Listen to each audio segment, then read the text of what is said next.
了主管机关之外，另外来讲的话，就是国科会它在这个过程当中，它要去针对因为我们讲说第1期、第2期、第3期等等之类的，它要进行就一整年度当中，它至少要提交一些相关的报告出来的时候，它会问你说这个怎么做出来的，那你要仔细的跟我交代嘛。那这些委员呢，这些审查委员呢，你的责任在哪里呢？所以这个有一点像是共犯结构了，可能大家都官官相护的概念，完完全全。你今天我是睁一只眼闭一只眼，甚至你刚刚也有提到这个研究，每一个研究计划，一个是200多万，一个是98万，而且每个都跟这个女子的协议这些相关都有关系的。是啊，所以我们可以要调查，就是说，那他另外2个这个计划调出来看嘛，你的血液从哪里来的嘛？你如果要调查这些跟血液有关的，你是不是从另外一个计划当中血液拿过来？这个根本就违反学术伦理，你知道吗？对，这不是单纯的这个简单的就是偏以形式的事情啊。那当事人要出来讲清楚，你这些计划怎么做出来的？那这些要对这个社会交代，为什么呢？而且你现在我刚刚知道你知道台师大就是偏以形式嘛？你今天来讲的话就是销毁资料而已，就这么简单吗？我告诉你，直接送检调，开始调查有没有违法的事情，这不是只有行政业务、行政伦理的问题而已，这是有涉及到有没有触犯刑法的问题。触犯刑法的问题，有没有触犯刑法跟触犯？因为至少是你骗学生们嘛。你说今天来讲的话，这些实验费用签同意书，同意书的内容当中，你有没有违反同意书内容？是涉及到诈欺问题，你知道吗？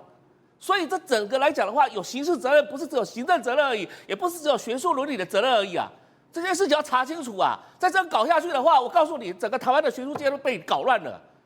台师大来讲，好不容易建立一个这个所谓的在学术界的名誉来讲，怎么可以让这几个教授偏移形式呢？对不对？当初你从嘉义大学把聘到台师大的时候，那你想想看一件事情，他过往来讲的话，所做的这些东西有没有做仔细的严格审查？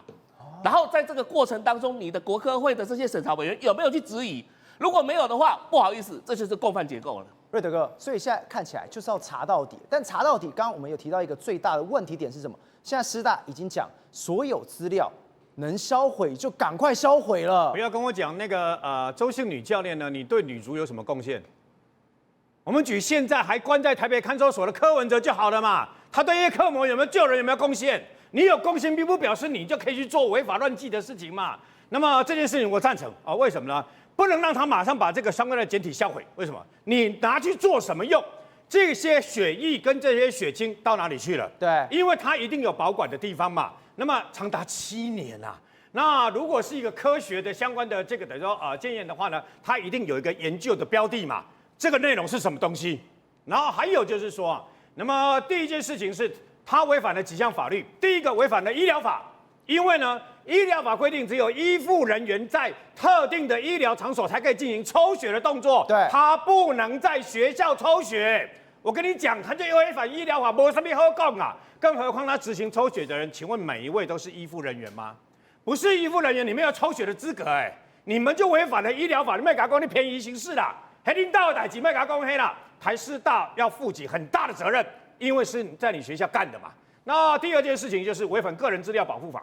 他虽然有签一个同意书，但问题是，一件同意书到底是怎么回事？当时是怎么签的？然后有没有用威逼的方式，比如说不给你学分、不给你毕业？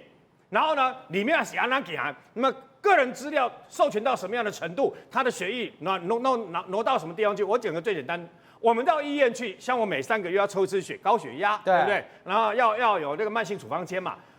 请问我抽血的血液资料？医院帮我检验出来了以后，能不能挪为他用？当然不行啊！当然不行，没有经过未经我同意。我想未经我同意，你连我去医院抽血的相关的资料，你都不能挪为。宏观取材，厘清真相，犀利精准，深入剖析，时刻掌握关键新闻时事，不漏接。老时段，新气象，我是钟浩和，关键时刻2.0，全新出击。